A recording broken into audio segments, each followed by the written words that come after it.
నమస్తే. సోషల్ మీడియాలో అమిత్ షా పైన అద్దంకి దయాకర్ చేసినటువంటి వ్యాఖ్యలు అయితే దుమారం రేపుతున్నాయి. ఒకవైపు కాంగ్రెస్ పార్టీ వాళ్ళు అద్దంకి దయాకర్ మాటలు సబబుగానే ఉన్నాయి, దయాకర్ మాట్లాడిన దానిలో తప్పెక్కడ ఉంది అని చెప్పేసి కాంగ్రెస్ పార్టీ వాళ్ళు కొంతమంది ప్రజాస్వామిక వాదులు అంటూ ఉంటే, ఇక బీజేపీ వాళ్ళు మాత్రము ఒక అడుగు ముందుకేసి అద్దంకి దయాకర్ పైన కేసులే పెట్టేస్తున్నటువంటి పరిస్థితి.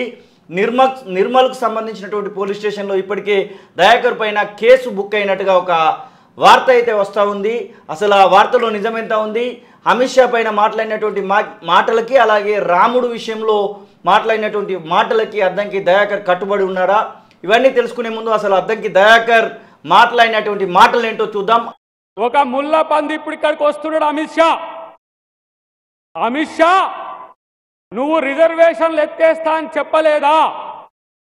రిజర్వేషన్లు ఎత్తేస్తా అని చెప్పి ముస్లింలకు మేము రిజర్వేషన్లు ఎత్తేస్తాం, నీ పార్టీ ఓడే ఇలా రాజ్యాంగాన్ని నేను రద్దు చేస్తా అంటున్నా దరిద్రుడా. నేనంటున్నా, రాజ్యాంగాన్ని రద్దు చేస్తే బీజేపీలోని పాతాళంలోకి తొక్కుడు అనే విషయాన్ని గుర్తుపెట్టుకొని మీరు అందరు కూడా. నేనంటున్నా మిత్రులారా, రాముణ్ణి మొక్కుడే బీజేపీని తొక్కుడే అనే విషయాన్ని మీరు గుర్తుపెట్టుకోరు. మేము హిందువులం అంటున్నారు. ఏం రాముడు మీకు చిన్నయ్యా? సీత మీకేమైనా చిన్నమ్మారా? లేకపోతే రాముడి వంశంలో ఏమైనా పుట్టినరా మీరు? వీనికి హిందూ అంటే తెలియదు, హిందూ మతం ఎప్పుడు పుట్టిందో తెలియదు, రాముడు ఏం చేసిందో తెలియదు. ఇవాళ నేను అంటున్నా, మోడీ సీత కొరకు రాముడు ఎంత విలవిలలాడిండో మేము చూసినాం. ఇవాళ నీ సీతమ్మను నువ్వు ఏలుకోవట్లే, నువ్వు మోడీవి, నీ భార్యను కూడా ఏలుకోలేనివి ఈ దేశం ఎట్లా వెళ్తావో మీరు ఆలోచించాల్సిన అవసరం ఉన్నది. ఏక్ నిరంజన్ గాడు మోడీ అనేటోడు చేతగాని దద్దమ్మ, అమిత్ షా లాంటి లఫూట్ గారిని పట్టుకొని ఇలా దేశాన్ని దోచుకుంటున్నారు. వాడే మన రాష్ట్ర ముఖ్యమంత్రి మీదకి ఇలా పోలీసులు పంపించిండు. అమిత్ షా, రేవంత్ రెడ్డి వెంట్రుక కూడా మీకలేవు, గుర్తుపెట్టుకో. వీడియో చూశారు. కేంద్ర హోంశాఖ మంత్రిని అద్దంకి దయాకర్ మాట్లాడినటువంటి మాటలు అయితే మనం చూడడం జరిగింది. అసలు ఏంది దయాకర్ ఉగ్రరూపం? గతంలో ఎప్పుడో చూసినాము. తెలంగాణలో కాంగ్రెస్ పార్టీ అధికారంలోకి వచ్చిన తర్వాత నుంచి మొన్నటి వరకు కూడా మీరు అట్లాంటి రూపాన్ని అయితే చూడలేదు. అసలు అట్లా మాట్లాడాల్సినటువంటి అవసరం ఏమొచ్చింది? ఇంకా ఆ మాటలకు కట్టుబడి ఉన్నారా మీరు? ఇప్పుడు మనం చూపించింది ఫేకేనా ఒరిజినలేనా, వాళ్ళు తయారు చేసిందేనా, మన వాళ్ళు ఫేక్ను వాడింటో అది తెలుసుకోవాలి first. Okay. But Addanki Dayakar మాట్లాడిన మాటలో మోడీ అమిత్ షా విషయంలో విమర్శలు అనేవి దాన్ని మీరు తీసేయలేరు. మీరు పూర్తి వీడియోని కూడా చూపియండి వీలైతే.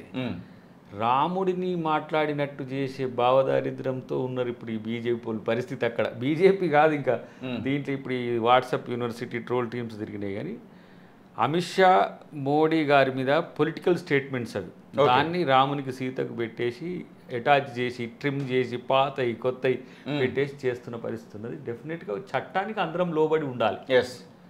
చట్టం తెలుస్తుంది ఆ పని ఏంటిదనేది, అది మనం దాన్ని చూద్దాం. కానీ చాలామంది అత్యుత్సాహంతో అసలే దాన్ని రాముణ్ణి మనం ఏదో అన్నట్టుగా చేసే ప్రయత్నాలు ఏవైతే ఉన్నాయో అవి వాళ్ళ ఏమంటారు రోజువారీ కూలీకి పనిచేసే ఈ ఎవరైతే ఉంటారో వాళ్ళు చేస్తున్న పనులు అవన్నీ కూడా. సో రెండు వర్గాల మధ్యన ఘర్షణ సృష్టించడం ద్వారా చేసే ప్రయత్నం. కానీ నేను గమనించిన ప్రతి వాటిని చూస్తున్న ఫోన్స్ మనకి ఎట్లా టింగ్ టింగ్ టింగ్ అని వస్తూనే ఉన్నాయి, అవన్నీ చూస్తున్నా కదా. దీంట్లో ఎక్కువ మన ఓబీసీలు వస్తున్నారు దీంట్లో. ఓకే. ఏది రాముణ్ణి మీరు ఎందుకంటారు, రాముణ్ణి మీరు ఎందుకంటారు, నిజంగానే అన్నరానలేదు అసలు అది చెప్పండి. అది నేను చూసి చెప్పడం కాదు, మీరు వీడియో చూస్తే మీకు అర్థమవుతుంది. ఓకే. ఇప్పుడు రాముడు అందరి వాడైతే వీళ్ళకి ఎందుకు పరిమితం చేసుకుంటుండ్రు? అది రాజకీయ కుట్ర. ఓకే. రాముడు ఏమి బీజేపీ భవిష్యత్తులో పుడుతుంది, దానికి పోయి నేను ప్రచారం చేయాలని ఎవరు అనుకోలే. రామునికి అసలు బీజేపీ ఏంది, కాంగ్రెస్ ఏంది, అందరూ లేకపోతే క్రిస్టియన్ ఏంది, ముస్లిం ఏంది, రాముడు అందరి వాడు. కానీ మావాడు అనుకుంటారు చూసిన. అందుకని రాముని వంశంలో ఏమన్నా మీరు పుట్టిన రాయింది, అందరి రాముడిని మీరెందుకు ఓన్ చేసుకుంటారు అనే థీమ్ అది. కానీ వాళ్ళు ఏం చేసిరమ్మ, రాముని అన్నాడు, సీతను అన్నాడు. సీతారామన్ ఎందుకు పెట్టారు మీరు? సీతారామన్ ఎందుకు అన్నారు? రాముణ్ణి జై శ్రీరామ్ అంటారు, అది మీ ఇష్టం. జై శ్రీరామ్ వచ్చి నేను జై సీతారాం అంట. ఓకే, ఇది నా విధానం. అంటే మహిళల్ని కూడా గౌరవించే ఒక ఆలోచన మాకున్నది. అన్నిటికంటే ముఖ్యంగా వీళ్ళెవరు నాకు సర్టిఫికేషన్ ఇస్తానికి? నేను ఈ బీజేపీ ఏమన్నా మనం పేటెంట్ రైట్ ఇచ్చినామా వాళ్ళకు? ఇప్పుడు ఇక్కడ ఆలోచిస్తున్న దాంట్లో నేను మేజర్గా వాటిని ఏంటి ఫోన్స్ కానీ ట్రోల్స్ కానీ చూస్తున్నారు. దాంట్లో ఎక్కువ ఓబీసీ మిత్రులు వస్తున్నారు.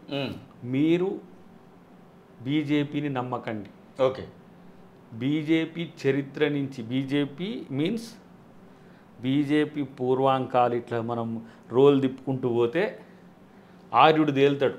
ఓకే, ఈ ఆర్యుడే చాకలోళ్ళు బట్టలు ఉతకాలని, మంగళోళ్ళు కటింగ్ చేయాలని, గౌడు కళ్ళు గీయాలని, యాదవ్ గొర్రెలను గాయాలని, లేకపోతే మన కులాలు నేతకానులు లేదంటే నేతలు మగ్గం నేయాలని, ఇదంతా చరిత్రలో భారతదేశానికి వర్ణ వివక్షని పెంచిన అతి చిన్న కమ్యూనిటీ ఆర్యులు. ఓకే, బ్రిటిష్ వాళ్ళ మాదిరిగా, మొఘళ్ళ మాదిరిగా, లేదంటే వీళ్ళెవరు మన సుల్తాన్లు వీళ్ళ మాదిరిగా. ఈ బ్రిటిష్ వాళ్ళలో క్రిస్టియన్స్ కూడా ఉంటారు. మళ్ళీ క్రిస్టియన్స్ అంటలేరని బాగా ట్రోల్ చేస్తారు కాబట్టి చెప్తున్నా. వీళ్ళందరూ ఈ దేశానికి కొంతమంది దండయాత్రలతో వచ్చిండ్రు, కొంతమంది వలస వచ్చిండ్రు. ఈ ఆర్యులు జర్మన్ రేస్. ఇది సువస్తు నది తీర ప్రాంతం నుంచి కొంతమంది భారతదేశానికి వచ్చి భారతదేశంలో బ్రాహ్మణులను, క్షత్రియులను, శూద్రులను, వైశ్యులను, ఇంకా పంచములు అనేటోళ్ళు ఇంకా అప్పటికి లేరు. ఓకే, వీళ్ళందరూ నిరంతరం విడిపోయేటట్టు చేసిండు. పొరుగుడు చిడికొచ్చి పంచాయతీ పెడతాడు చూసినవా, వాడే ఆర్యుడు. ఆర్యుడే ఆధిపత్యం, ఆర్యుడే వివక్ష, ఆర్యుడే అవినీతి. కానీ మన వాళ్ళతో ఏం పెట్టించిండ్రు? ఆర్య బ్రాహ్మణ అంటారు, ఆర్య క్షత్రియ అంటారు, ఆర్య వైశ్య అంటారు, ఆర్య అని ఇట్లా అనిపించేసి మన భూమి మీద వైశ్యుడు, మన భూమి మీద బ్రాహ్మణుడు. వీళ్ళెవరు? మనువు చెప్పినట్టుగా ఎవరికి బ్రహ్మజ్ఞానం ఉంటుందో వాళ్ళు బ్రాహ్మణులు. ఎవరికైనా కావచ్చు దాంట్లో. ఓకే, ఎవరికి క్షాత్రమును పాలించే ధైర్యం ఉంటుందో, యుద్ధాలు చేయగలిగి క్షేత్రాన్ని సంపాదించుకుంటే వాడు క్షత్రియుడు. వైశ్యుడు వ్యాపార కళ ఉండేది. తర్వాత వృత్తి కులాలు ఏ నైపుణ్యత ఉంటే వాళ్ళు చేసేటోళ్ళు. కానీ ఇప్పుడు వీళ్ళు ఇదే చేయాలి నిరంతరం అని చెప్పిన వాళ్ళు వీళ్ళు ఆర్యులు. అంటే దాదాపుగా ఎప్పుడు కూడా అద్దంకి దయాకర్ రాజ్యాంగము, అంబేద్కరు, రాజ్యాంగ విలువలు, లేదు అంటే మాల మహానాడు మీటింగ్లలోకి వెళ్ళినా కానీ కేవలము అక్కడ ఉన్నటువంటి పరిస్థితులను, మానవులకు సంబంధించినటువంటి భౌగోళిక అంశాలపైనే మాట్లాడుతూ ఉంటాడు. ఈ సందర్భంలో ఒక దేవుడి పేరును వాడాల్సినటువంటి అవసరం ఏమొచ్చింది? దేవుడి పేరు మీ జీవితంలో ఇప్పటి వరకు ఈ కులానికి సంబంధించో లేకపోతే ఒక వర్గానికి సంబంధించో దేవుడు పాలిటిక్స్, దేవుడి పేరు గాడ్ పాలిటిక్స్ మీరు ఎప్పుడు ఇన్వాల్వ్ కాలేదు కదా. ఈ సందర్భంలో రాజ్యాంగము ఈ వర్ణ వివక్షను, కుల వివక్షను చెడగొడుతూ మనిషిని మనిషిగా చేసే ఒక ప్రక్రియ రాజ్యాంగం. రాజ్యాంగాన్ని తొలగిస్తా అని బీజేపీ వాళ్ళన్నా ఇంకెవడైనా దయాకర్ సహిస్తాడా? ఖచ్చితంగా సహించాడు. రిజర్వేషన్లు ఎత్తేస్తా అంటే దయాకర్ సహిస్తాడా? ఎందుకు దయాకర్ గతం కంటే భిన్నంగా మారిండు అంటే బీజేపీ ఆర్యుల రూపంలో ఉంది. ఓకే, ఆర్యుడు ఈ దేశపోడు కాదు. నేను గతంలో కూడా మీకు చెప్పిన నర్మగర్భంగా బ్రిటిష్ వాడినే తన్ని తరిమేసినాం మేము, బీజేపీ వాళ్ళని ఎందుకు ఇట్లా చేస్తే వదిలేస్తామని చెప్పి కూడా అన్నా. మొన్న కూడా రాముణ్ణి మొక్కుడే బీజేపీని తొక్కుడే అని అన్నా. కానీ రామునికి బీజేపీకి లింక్ కడుతున్నారు చూసినా. బీజేపీకి రాముడు ఏమి నాయన నన్ను నేను మీకు మాత్రం ఉంటానని చెప్పిండా? చెప్పలేదు. ఇంకా విచిత్రం ఏం తెలుసా, మోడీ ఆడ కూర్చుంటే రాముడు వెనక వచ్చి ఆయన భుజం మీద ఉంటాడు. ఇది అవమానించడం కాదు రాముడిని బీజేపీ అవమానిస్తుందని చెప్తున్నారా మీరు? డెఫినెట్ గా అది. ఎందుకంటే అలా వేసుకోకూడదు. రాముడు అందరి వాడు. ఇప్పుడు ఎలక్షన్ కమిషన్ కూడా మతం పుయ్యొద్దు అంటది. నేనేమంటున్నా అంటే మోడీ వచ్చైనా, అమిత్ షా వచ్చైనా, ఈడేమైనా వాళ్ళ అభివృద్ధి సంక్షేమం వాళ్ళ మేనిఫెస్టో చెప్తున్నారా? ఓకే, వాళ్ళ రాముని గురించే చెప్తున్నారు. రాముని గురించి అని అంటే ఒక మతం గురించి ఇప్పుడు ముస్లింలకు మేము రిజర్వేషన్లు ఇవ్వమని అన్నాడు. అది ఎఫెక్ట్ అవుతుంది, ఈసీ ఎఫెక్ట్ అవుతుంది. కానీ ఎందుకు ఈసీ పట్టించుకోవట్లేదు? ఇది ఒక లెక్క. కానీ నేను ఇక్కడ నీకు ఇంతకుముందు చెప్పింది ఎందుకంటే చరిత్ర ఆ విధంగా వచ్చిన తర్వాత నువ్వు బీసీ మీరు మాట్లాడినటువంటి మాటలు అభ్యంతరకరంగా ఉన్నాయంటూ అది ఫేక్ వీడియోనో రియల్ వీడియోనో అది చూసిన తర్వాత డిసైడ్ అవుతుంది. అభ్యంతరకరంగా ఉన్నాయంటూ కేసులు కూడా నమోదవుతా ఉన్నాయి. ఆ విషయం మీ దృష్టికి వచ్చిందా? ఏమైనా పోలీసులు ఇప్పుడు చట్టాన్ని మనం గౌరవించాలి. మీ దృష్టికి వచ్చిందా కేసు అయినట్టుగా? అది ఎవరు పెట్టినట్టుగా నిర్మల పెట్టొచ్చు, అది పోలీసులు దాన్ని తేలుస్తారు. దాని విషయంలో కాదు. ఇప్పుడు నేను ఈ క్షణంలో ఈ దేశంలో కానీ ఈ రాష్ట్రంలో కానీ ఉన్న వాళ్ళకి మనం చెప్పాల్సింది ఏంటంటే, నువ్వు నిరంతరం బీసీగానో, నేను నిరంతరం ఎస్సీగానో, ఇంకొక ఆయన నిరంతరము ఓసీగానో, మహిళా వివక్షణ ఉండడానికి కారణమైన వాళ్ళు రేపు వస్తే ఏం జరుగుతుందో ఆ మీటింగ్లో చెప్పిన. ఓకే, అది వాళ్ళకి ఇది పక్కన పెట్టేసిర్రు వాళ్ళు. రాముని వంశంలో పుట్టినరా అంటే రాముని వంశంలో పుట్టినరా అనేది ఎవరు కాదు. రఘువంశంలో ఉన్నోళ్ళు ఉన్నారు, ఎవరు ఇప్పుడు వాళ్ళ పురాణగాథల్లో ఉన్నవాళ్ళు. కానీ రాముడు వంశానికో కులానికో ప్రాంతానికో పరిమితమైన వాడు కాదు, ఎల్లలు దాటి ప్రపంచం మొత్తం వచ్చినవాడు. ఆధ్యాత్మికతకు మరో రూపం. అక్కడ కూడా నేను విమర్శ చేసిన, మీరు చూసిండో లేదో, రాముణ్ణి ఒక్కడిని ఎందుకు పెట్టిండు? సీతా సమేత రాముణ్ణి. మన భద్రాచలంలో ఏమున్నది? సీతా సమేత లక్ష్మణ ఆంజనేయుడు ఉంటాడు. సో మోడీ గారు ఒక్కడు ఉన్నట్టు రాముడు ఒక్కడు కాదు నాయన. రాముడు వసుదైక కుటుంబ యొక్క పాలకుడు. అంటే భార్య లేనోడు అనేటువంటి మాట కూడా మీరు మాట్లాడుతూ ఉన్నారు మోదీ విషయం. అది మోదీ విషయం, అది ఎందుకు మాట్లాడాల్సి వచ్చింది? రాహుల్ గాంధీకి కూడా పెళ్లి కాలేదనేటువంటి ఆ మాట కూడా వస్తూ ఉన్నది. మీ నాయకుడికి కూడా ఇంకా మాట వస్తా ఉంది. శ్రీనుకు పెళ్లి కాకముందు ఎట్లున్నాడు, పెళ్లి అయినాక ఎట్లున్నాడు? ఓకే, అద్దంకి దాకరు పెళ్లి కాకుండా బాధ్యతలు ఉంటాయి. బాధ్యత లేనట్టుగా మోడీ గారు వ్యవహరిస్తున్నారు. ఓకే, ఇప్పుడు పెట్రోల్ ధరలు పెరిగితే పట్టించుకో. ఇదే మాట మోదీ విషయంలో మాట్లాడినటువంటి మాటనే రాహుల్ గాంధీ కూడా. రాహుల్ గాంధీ పెళ్లే చేసుకోకుండా దేశం కొరకు త్యాగం చేస్తుండగా నువ్వు అట్లా కాదు కదా. ఓకే, మీరు చిన్నమ్మ ఉన్నది, ఆమెను ఎందుకు వెళ్ళుకోవట్లేదో చెప్పట్లేరు. ఓకే, రాముడు అట్లా కాదు కదా. రాముడు తన భార్య అడవిలో ఉంటే నిరంతరం తన కొరకు వేదన చెందిన, ఎందుకు ఆదర్శ పురుషుడైండు? ఏకపత్నివతుడు. తన పత్ని ఇతరుల వల్ల ఇబ్బందులు పాలైతే కూడా తను బాధపడ్డాడు. చివరికి సీత తను భూగర్భంలోకి పోయేటప్పుడు కూడా ఒంటరి వాడవుతాడు. కానీ ఎప్పుడు కూడా సీతా సమేత రాముడే మనకు దర్శనం ఉంటాడు. ఎందుకంటే అదే ఆయన యొక్క ఆవరణం. ఈయన అంత పెద్ద టెంపుల్ కట్టిండు, దాంట్లో ఒక్క రాముడిని పెట్టిండు కాదనను. మేము కూడా రాముడు అంటే మీకే కాదు, మా డాడీ పేరు కూడా రామలక్ష్మయ్య, మా అమ్మ పేరు జానకమ్మే. అంటే పేర్లో జానమ్మ అని పిలుస్తారు కానీ జానకమ్మే. నేనేమంటున్నా అంటే వీళ్ళకు సొంతమైనట్టు మనం ఏదో రాముడిని మనం మాట్లాడొద్దన్నట్టు నేనంటున్నాను. నాది హిందూ ధర్మం, నాది సనాతన ధర్మం, నీది కాదు. నువ్వు ఆర్యుని యొక్క లక్షణాలు పుణికిపుచ్చుకున్న ఆధిపత్య భావజాలం. వాళ్ళ గోల్వల్కర్ ఏమన్నాడు? దళితులు కూడా ఇతర కులాలతో సమానం అంటారు ఏంటండి? ఇదేం రాజ్యాంగం? ఓకే, వాళ్ళ ఆధ్యాత్మిక గురువు ఇప్పుడు ఆర్ఎస్ఎస్ దళితులు ఇతరులతో సమానం కాదట. అలాంటి నేపథ్యం ఉన్నోళ్ళు వీళ్ళని. అందుకని వాళ్ళకి బీజేపీ మీద నాకు వ్యక్తిగత కోపం. ఇప్పుడు కిషన్ రెడ్డి గారు నాకు మిత్రుడు కాదా? ఒక మాట, సుష్మా స్వరాజ్ గారితో ఎట్లున్నామో నీకు కూడా తెలుసు కదా ఒక దశలో. రాజ్నాథ్ సింగ్ గారు కానీ, మోడీ గారు వచ్చిన తర్వాత ఈ బీజేపీ వేరు.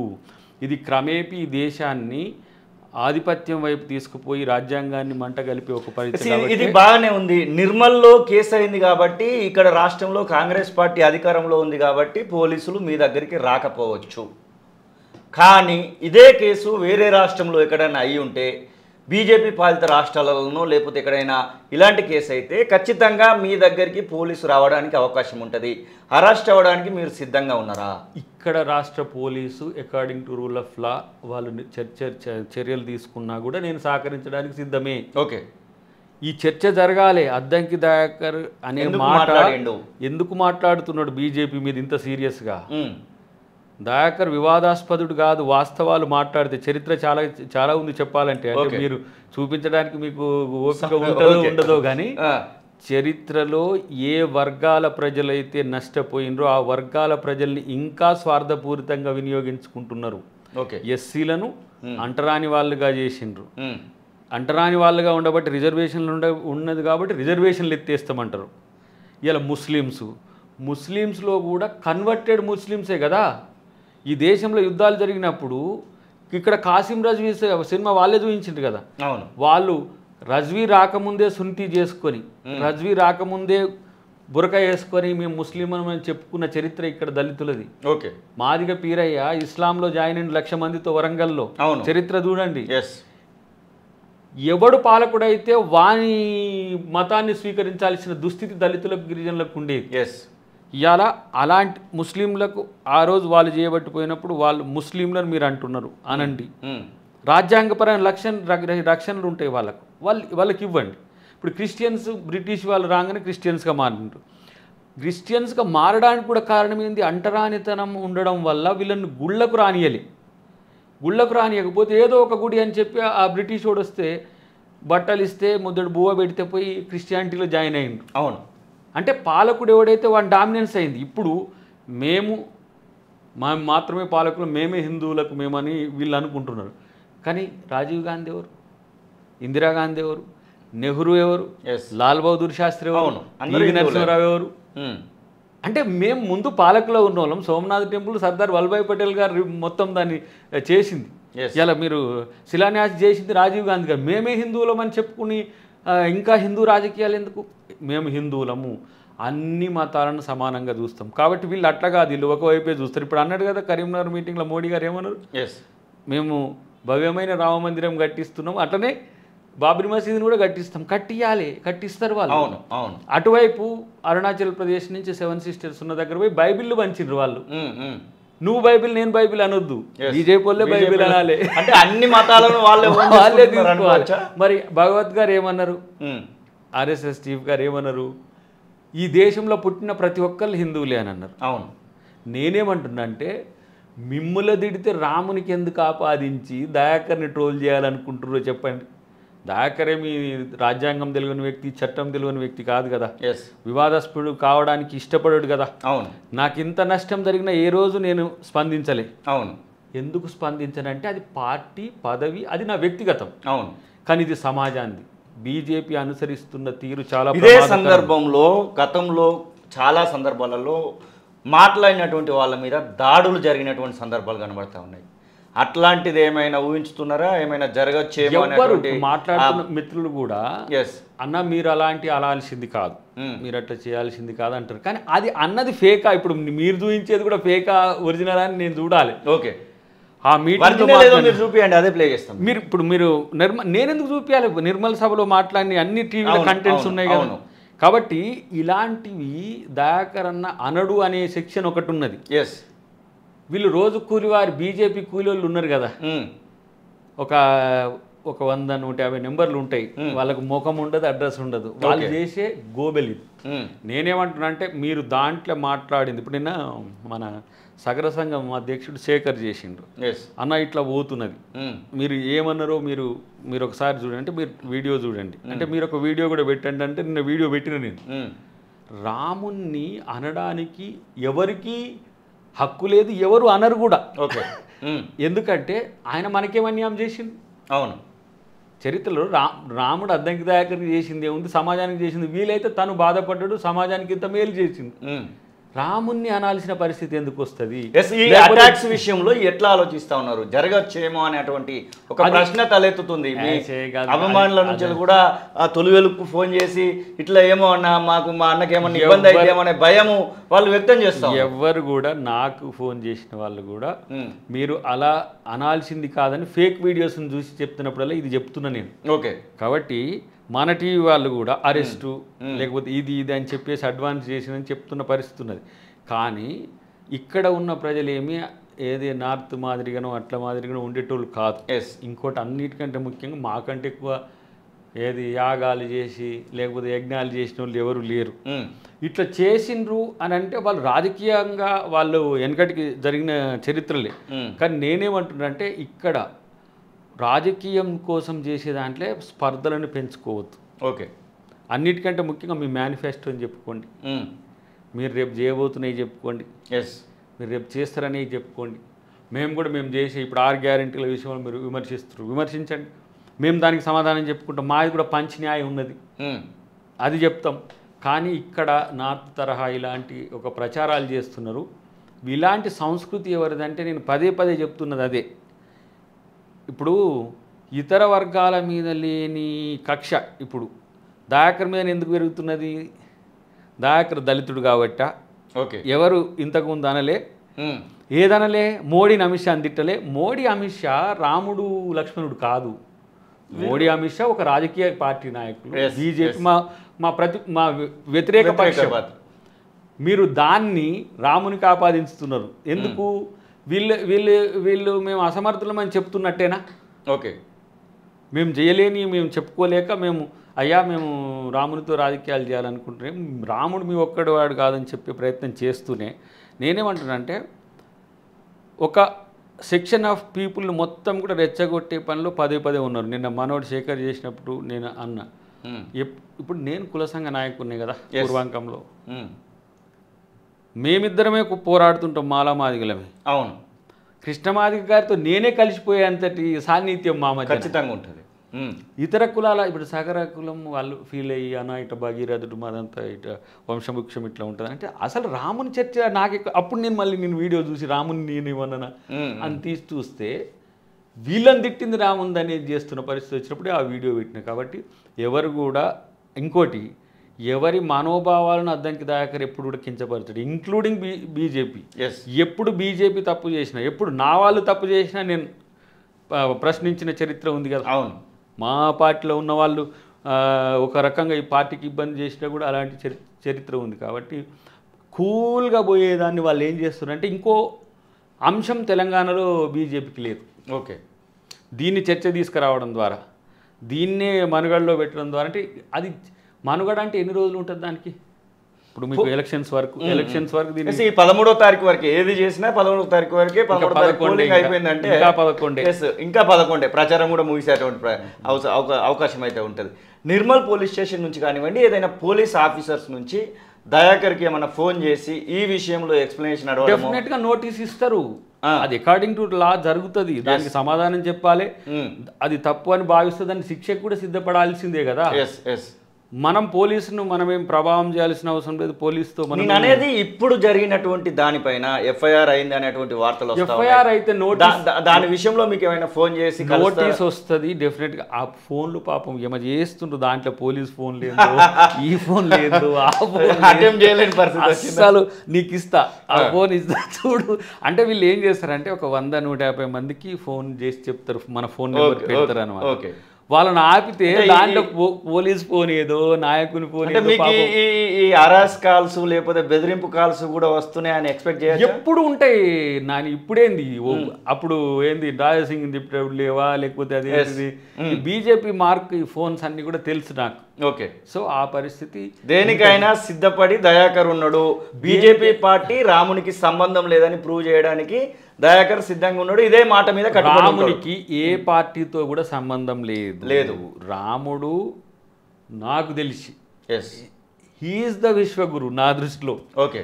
అంటే అన్ని సందర్భాలలో కూడా తను అనుసరించిన తీరే దయాకర్, ఆ త్యాగం దయాకర్ ఉన్నది, ఆవేశం దయాకర్లో ఉన్నది. ఇప్పుడు నేనేమంటున్నానంటే వీళ్ళు పరిమితం చేసి చేస్తున్న ఏవైతే కుట్రలు ఉన్నాయో ఓకే దాన్ని ప్రజలు తెలుసుకోవాలి, ముఖ్యంగా ఓబీసీలు. ఎందుకంటే మనం రేపు నా ఎజెండా కూడా ఉంది కదా, బీసీలను ఒక సెక్ట్ను తీసి బీజేపీ తన వైపు తిప్పుకునే ప్రయత్నం చేస్తుంది. ఓకే.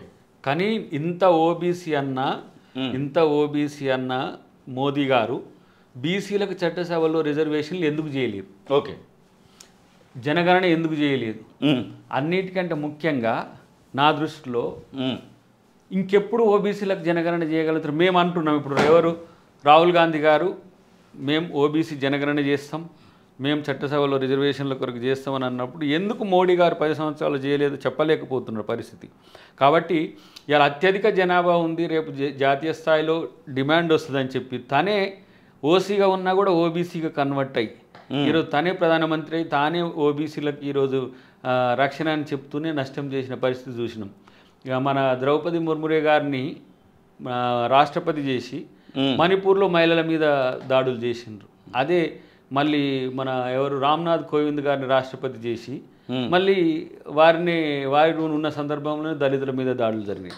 కాబట్టి దాడుల సంస్కృతి అయినా ఇట్నైనా మనం రూపుమాపాలంటే ప్రజాస్వామ్యయుతంగా ఉండాలి. బీజేపీ మిత్రులకు కానీ ఆర్ఎస్ఎస్ మిత్రులకు కానీ నేను చెప్పేది ఏంటంటే రాజ్యాంగాన్ని పరిరక్షించండి. రాజ్యాంగం పరిధిలోనే రిజర్వేషన్లు ఉంటాయి. రిజర్వేషన్లు పరిరక్షించమని అనాల్సిన అవసరం లేదు. రాజ్యాంగం రక్షించబడితే ఈ దేశంలో ఉన్న బడుగుల అస్తిత్వం నిలబడుతుంది, ఈ దేశంలో ఉన్న అందరి అస్తిత్వం నిలబడుతుంది. కాబట్టి దాన్ని ప్రొటెక్ట్ చేసే బాధ్యత కూడా వాళ్ళు తీసుకోవాలని చెప్పి మీ ద్వారా నేను వాళ్ళకి తెలియజేస్తున్నాను. ఇప్పుడు ఇక్కడ ఉన్నటువంటి అధికారంలో ఉన్నటువంటి కాంగ్రెస్ పార్టీ, ఇప్పుడు మీరు అధికారంలో ఉన్నారు, పార్టీ నుంచి ఈ 2 రోజులలో ఏమైనా కాల్స్ రావడము ముఖ్యమంత్రి నుంచి కానివ్వండి, లేకపోతే ఇంకెవరైనా నాయకుల నుంచి, అంటే దయాకర్ ఇట్లా జరుగుతూ ఉంది, దీనిలో నిజమేంత అని తెలుసుకునేటువంటి ప్రయత్నము, లేకపోతే జాగ్రత్తగా ఉండమని చెప్పే ప్రయత్నము ఇప్పుడు మీరు క్రియేట్ చేసేది అదంతా ఇప్పుడు ఇవన్నీ కూడా. కానీ ఓకే, నేనేమంటుండంటే ఇక్కడ జరుగుతున్న పరిణామాల్లో తప్పులు జరిగితే కంపల్సరీ ఉంటుంది, సిద్ధం, కంపల్సరీ ఎవరైనా సరే దాన్ని హెచ్చరిస్తారు. కానీ వీళ్ళు లేని దాన్ని క్రియేట్ చేసినప్పుడు నవ్వుకుంటారు. కాబట్టి నేనంటున్నది ఏంటంటే వాళ్ళ యొక్క ఫేక్ దాన్ని నమ్మకండి. ఓకే, బీజేపీకి ఓటు కొరకు చేస్తున్న ప్రయత్నాలు ఇవన్నీ. బీజేపీ చూడు ఇప్పుడు బీఆర్ఎస్ను సీన్లో లేకుండా చేయడానికి ఎన్ని తాపత్రయాలు పడుతున్నదో. బీఆర్ఎస్ని మింగేసింది కదా, ఇప్పుడు కేసీఆర్ని మింగేసింది కదా. దీంట్లోనే మీరు చూడండి, రైతు భరోసా అడ్డుకున్నది బీజేపీనా బీఆర్ఎస్ చెప్పాలి అసలు. ఓకే, అంటే అలా తప్పులు కప్పిపుచ్చుకోవడానికి చేసే ప్రయత్నాల్లో భాగంగానే ఇలా మొత్తం క్రియేట్ చేస్తున్నారు. అన్నిటికంటే ముఖ్యంగా నేను ఒకటి చెప్పేది ఏంటంటే ఇలా బీజేపీ ఇక్కడ ఏం చేసిందని ఓట్లు అడుగుతున్నది. ఓకే, తెలంగాణకి ఏం చేసిందని ఓట్లు అడుగుతున్నది. ఓట్లు ఎందుకు అడుగుతున్నది అని అంటే మళ్ళీ రేపు వస్తే మాకు 400 సీట్లు వస్తే మేము ఏం చేసినా చెల్తుంది అనే ఒక ఆధిపత్య ధోరణి కొరకు ఓట్లు అడుగుతుంది తప్పితే దాంతో ఈ రాష్ట్రానికి వచ్చిందే లేదు. మోడీ గారి ఫేక్ వీడియో చాలా తిరుగుతూ ఉంది. ఇప్పుడు మీరు ఫేక్ అని చెప్తున్నటువంటి వీడియో ఏదైతే ఉందో చాలా తిరుగుతూ ఉంది. అది ఓటింగ్ పైన కూడా ప్రభావం చూపడానికి ఖచ్చితంగా అవకాశం ఉంటుంది. ఫేక్ అయితే ప్రజలు చూసి నవ్విపోదురు కాక ఇంకా మాకు ఓటింగ్ పెరుగుతుంది. ఫేక్ అయితే అది ఫేక్ అనేది చెప్పడానికి ఇప్పుడు రేపు మా వాళ్ళు కూడా ఎవరు అడగబోతున్నా ఇప్పుడు క్రియేట్ చేసిండ్రో దాని మీద అంటే అది ఇమ్మీడియట్ గా జరగాల్సినటువంటి అవసరం ఉంది. ఎందుకంటే ప్రచారానికి ఇంకా 2 రోజులు మాత్రమే గడువు ఉంది. ఇవాళ ఆల్రెడీ 8వ తారీఖు వచ్చేసినాము. మీరు ఏదైతే బహిరంగ సభలో ఆ మాటలు మాట్లాడిరో మరొక బహిరంగ సభలో పాల్గొని ఈ విషయంలో మాట్లాడడానికి అవకాశం ఉందా? అవకాశం ఎందుకు ఉండదు, ఉంటుంది, కంపల్సరీ ఉంటుంది. రెండోది ఏంటంటే అసలు బీజేపీ ప్రచారం చేసేదాన్ని ప్రజలే పట్టించుకోవట్లే. వాళ్ళ సోషల్ మీడియా కాల్స్ వస్తున్నాయి అంటున్నారు కదా, కాల్స్ వాళ్ళు క్రియేట్ చేసేయి. ఓకే, ఇప్పుడు దయాకర్ అన్న ఏంటిది ఏందన్నా ఇట్లయిందని ఎటోడు ఒకడుంటే దయాకర్ గారు మీరు ఎక్కడుంటారు ఏమంటాడు ఒకడుంటాడు. ఓకే, ఇది ఒక ఫోన్ 10 సార్లు వస్తుంది. అయ్యో పాపం ఇప్పుడు వాళ్ళు ఏంటంటే మనం మాట్లాడేదాన్ని రికార్డ్ చేసి మళ్ళీ పెట్టాలి. అంటే వాళ్ళ ఎంత శునకానందము. వాళ్ళు కూడా పాపం పెయిడ్ టీం కదా, వాట్సాప్ యూనివర్సిటీ కానీ వీళ్ళు ట్రోల్స్ టీం కానీ. నేనేమంటున్నా అంటే ఎవరిని కూడా వాళ్ళ పట్ల కూడా జాలినే ఉంటుంది నాకు. ఓకే, ఎవరో చేయమంటే చేసేటోళ్ళు చాలా మంది వీడియో ఏమంటారు వీళ్ళను యూట్యూబర్స్ కూడా అట్లా ఫేక్ అట్లా ప్రచారం చేస్తారు. కానీ ఏం చేస్తాం, వాళ్ళ జీవితం అట్లా వాళ్ళతో ముడిపడి ఉన్నది, తప్పదు, చేయాల్సి వస్తుంది. మనకు తెలిసిన వాళ్ళు. మీ పైన కేసు పెట్టినటువంటి వ్యక్తికి ఏం చెప్పబోతున్నారు? మీ పైన కేసు పెట్టినటువంటి వ్యక్తి విషయంలో ఏం మాట్లాడబోతున్నారు? విద్వేషం ఎందుకు తమ్ముడు, నిన్ను కూడా ప్రేమిస్తా అని చెప్పబోతున్నా. ఓకే, కేసు పెట్టే హక్కు తనకు ఉన్నది. దాంట్లో తప్పు ఉందంటే శిక్షించే హక్కు పోలీసులకు ఉంటుంది, చట్టానికి ఉంటుంది. కానీ నా మీద కేసు పెట్టినప్పుడు ఆ వీడియో అంతా చూసుంటే తను కూడా దళితుడేనట నేను ఎవరు విన్నా. ఓకే, పోనీ ఇప్పుడు వాళ్ళ పార్టీ డైరెక్షన్ ఇస్తుంది, వాళ్ళ పార్టీ డైరెక్షన్ ఇస్తే వాళ్ళు చేయాల్సి వస్తుంది. లేదు ఇప్పుడు కొంతమంది యూట్యూబర్స్ కూడా ఏం చేస్తారంటే మేము కూడా దయాకర్ దాన్ని ఇట్లా చేసినాం సార్ అంటే ఇప్పుడు వాళ్ళ మనుషులు కూడా పెట్టిండ్రు కదా ఏది ప్రెస్ మీట్లు అవన్నీ పెట్టి వాళ్ళు తిడతారు. మరి మేము చేస్తున్నది ఏంది అనేది వాళ్ళకి అర్థం కాదు. ఓకే, అంటే నాకు ఒక్కోసారి భయం అనిపిస్తుంది, వీళ్ళు హిందూ ప్రతినిధులని చెప్పుకోవడానికి కానీ బండబూతులు ఉంటారు వాళ్ళు. అంటే మనం హ్యార్ష్గా విమర్శిస్తేనే వీళ్ళ మనోభావాలు ఇట్లా దెబ్బతింటే ఆ భాషను చూసి హిందువులం అని చెప్పుకోవడానికి మనం సిగ్గుపడాల్సిన భాష వాడతారు. ఫిల్తీ లాంగ్వేజ్ పక్కన పెట్టు, మనకి కనీసం అడ్రస్ ఉంటుంది అంటే అడ్రస్ కూడా ఐడి కూడా ఉండదు. కాబట్టి ఇట్లాంటి బీజేపీ మిత్రులు ప్రోత్సహించకండి. అది మాట్లాడిన దాంట్లో తప్పు ఉంటే చట్ట ప్రకారం ఉంటుంది. ఓకే, డెఫినెట్గా దానికి నేను చట్టాన్ని మించిపోతా అని ఎప్పుడు కూడా నేను చెప్పాను. నా ప్రభుత్వంలో అంటే మీన్స్ కాంగ్రెస్ ప్రభుత్వంలో అయినా అన్నిటికంటే ముఖ్యంగా ఈ ఫేక్తో బతకకండి. ఓకే, అబద్ధాలకు పెద్ద కొడుకు మోడీ గారైతే మీరందరూ కూడా ఆయనను అనుసరించకండి. ఇది నా యొక్క విజ్ఞప్తి. ఎందుకంటే నిజాన్ని నిర్భయంగా చెప్పే ప్రయత్నం చేసిండ్రు ఎప్పుడైనా చరిత్రలో. ఇవాళ మీరు అబద్ధాలను నమ్మి వాళ్ళ మాటల్లో పడి ఏమంటారు అసత్యాలను నమ్మకండి, అసత్యాలు ప్రచారం చేయకండి అని చెప్పి ఆ మిత్రులకు చెప్తున్నా. ఇంకా పర్టికులర్గా చెప్పాలంటే నన్ను వ్యతిరేకించే మిత్రులను కూడా నేను వాళ్ళ పట్ల వ్యతిరేకత లేదు, నాకు ఉండదు కూడా.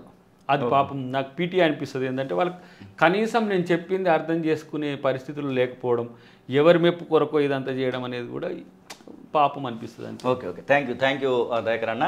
ఇది అద్దంకి దయాకర్ చెప్తున్నటువంటి మాటలు. ఖచ్చితంగా ఫేక్ వీడియో ఒకటి, నేను మాట్లాడినటువంటి మాటలను ట్రిమ్ చేసి అంటే మధ్యలో కటింగ్ చేసి రాముడికి ఆపాదించేటువంటి ప్రయత్నం అయితే చేస్తూ ఉన్నారు. నేను రాముడిని ఒక పార్టీకో లేకపోతే ఒక మతానికో సంబంధించినటువంటి వ్యక్తిగా చూడట్లేదు, విశ్వానికి సంబంధించినటువంటి వ్యక్తిగా మాత్రమే రాముడిని చూస్తూ ఉన్నాను. ఇక మోదీ అమిత్ షాలను అన్నటువంటి మాటలు మాత్రమే నేను మాట్లాడాను, అది నీ రాముడికి ఆపాదిస్తూ ఒక ఫేక్ వీడియోని అయితే క్రియేట్ చేశారనేటువంటి మాటను అయితే చెప్తూ, ఒకవేళ నేను తప్పు చేసినట్టు అయితే ఉంటే ఎక్కడికైనా అంటే రాజ్యాంగబద్ధంగా చట్టంకు లోబడి నేను శిక్షకు అనుభవించడానికైనా సిద్ధంగానే ఉన్నాను. ఇంకొకటి ఏంటంటే చెప్పండి, ఆ వీడియో విషయంలో రాముణ్ణి దూషించినట్టుగా ఉంటే వాళ్ళని రమ్మనండి ఎక్కడికి ఒక దగ్గరికి. ఓకే, ఏ రామాలయం దగ్గరికైనా వచ్చి దాంట్లో నిజ నిర్ధారణ చేయమనండి. ఓకే, మళ్ళీ అబద్ధాల పునాదుల మీద రామునికి అన్యాయం జరిగినట్టే ఈ వీడియో విషయంలో అబద్ధాలను నమ్మకండి అని చెప్తున్నారు. ఎందుకంటే వాళ్ళు రారు, వాళ్ళు లేరు,